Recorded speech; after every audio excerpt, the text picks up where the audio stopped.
Hello everybody, welcome to the Wonky angle where I talk about electronic music, both new and old, and today I'm talking about Jean-Michel Jarre's Chronologie. Okay, I'll be real, I don't really know how to set this album up without revealing my opinion on it right from the get-go. Ordinarily I'd start with some kind of interesting story or talk about how it fits into Jarre's career as a whole and how it stands out, but this particular one doesn't really give me much to work with. I guess as a whole it's loosely based on Stephen Hawking's A Brief History of Time, and there's a track here that was initially conceived as a piece for the Swatch watch company. The album's about time, I guess, but the truth is that this is the one album in his catalog that I think stands out the least. In fact, personally, it's my least favorite Jarre album that I will be doing a proper video on. I've said before that my favorite mode of Jarre is when he's trying something new or pushing himself into new territory. Basically all of his other releases prior and since have had at least something interesting or particularly well executed to recommend them in their own right. Chronologie is the one Jarre album that just kinda feels like any other Jarre album. Mostly just a straight rehash of stuff he's already done in the past. I guess there is technically some new stuff here, but mainly it's just kinda trendy stuff for 1993. There's nothing too amazing, and even some of those trendier elements are kind of awkwardly implemented into this album. I'll get to that. That's not to say Chronologie is a bad album by any stretch, I just don't think it's all that interesting by his standards. And given how the main reason I hold Jarre in such high regard is the fact that he kept coming up with so many interesting ideas for albums throughout his career and never stopped pushing himself, this is one moment that just doesn't really demonstrate that well. On top of that, I realize he has had albums that rehash old sounds before. I mean, Equinox and Rendezvous come to mind. They followed the usual Jarre formula like this one did. But I still like those albums more than this one, because even if the core ideas weren't all that out of the box, the actual music presented was compelling enough on its own to make up for it.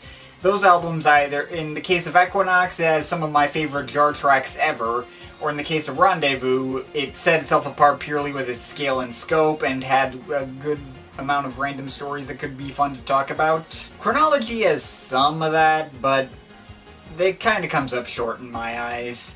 It's a bit of a mixed bag quality-wise, and without any super interesting idea to back it up, it just kinda falls flat. And you'd think that basing an album around Stephen Hawking's A Brief History of Time would be more interesting, but really if no one had told you that was what he was going for, it'd be unlikely for people to be able to guess. Like, I guess there's some sounds of clock ticking in between two tracks at one point, I think that's about it. I mean, I can see myself liking this album a lot more if I'd discovered it earlier alongside the older stuff like Oxygen and Equinox, if I hadn't yet fully grasped how varied and dynamic an artist Jarre could be at that point, and allowed the tracks themselves to grow on me a lot more and develop nostalgia like those first two have. As of now, though, Chronologie is one of my least listened to Jarre albums, so it doesn't really even have that. But again, that's just personally. I can see this being a highlight for people if it was one of their first Jarre projects. So yeah, let's talk about individual tracks. It's another album with no track titles, because of course it is.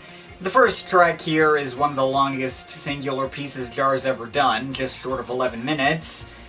I mean, obviously nothing compared to Waiting for Cousteau, but most Jarre tracks don't stretch on that long. And it's your typical Jarre trying to sound really huge and spacey, widespread grand soundscape stuff, including choirs to add to that extra epic sound. And it's got enough ideas in it to justify the length and not feel like it went on 11 minutes. Pretty nice, but again, it's nothing we haven't already heard from him before. Part 2 is probably my favorite track on the album, though, kind of the equivalent of Second Rendezvous. A lot more fast-paced and energetic, a lot of these big synth chord stabs that sound a little like church organs. It creates this really dramatic and epic but still really fun vibe. Do-do-do-do-do-do. I think this track's also catchier than Second Rendezvous, but that's just me. Part 3 just kind of continues the soundscapes from Part 1, albeit more classical inspired.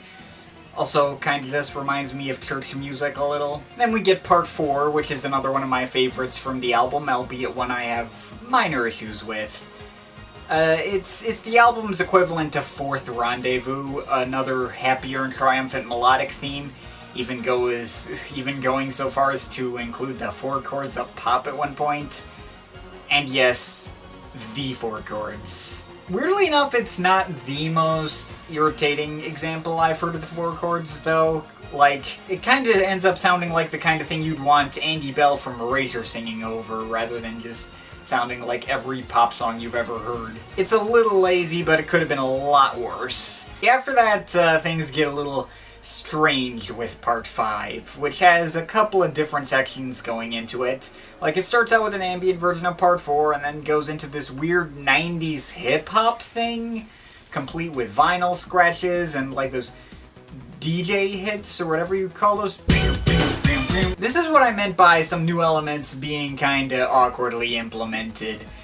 I'll admit they're not something I heard in any other Jarre albums, but it reads to me like a move that'd basically be the equivalent of releasing an electronic album this year and including trap percussion. And I'm really not sure if it was the best move to include this cliched 90s DJ stuff on this album that I thought was supposed to be this more serious thing, and that was focusing on this big overarching theme, like a brief history of time. I mean, this stuff was very much of its time. It slapped a date on it, so I guess that could relate to the time thing. I just feel like this kind of thing would have worked better on something like 808 States XL or Gorgeous, that was a lot more, that didn't take itself nearly as seriously.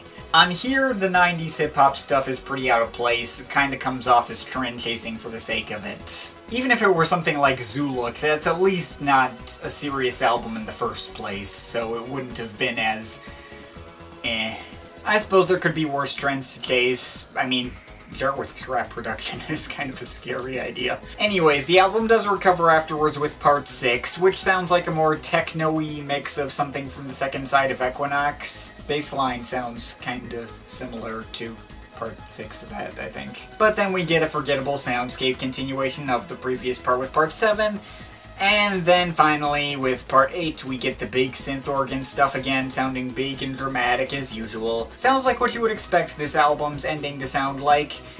And, except for the fact that the organ transitions to even more 90s cliches. Fake horn section, DJ scratches, could have sworn I even heard cash register sound effects. And then there's an outro with a voice counting down for like a rocket takeoff, ends with this really subtle little ambient thing featuring a heartbeat sound. Personally, that organ thing should have been after the 90s stuff and before the outro instead of the other way around. That would have brought it around full circle. This is just kind of a, what are you doing, Jarre?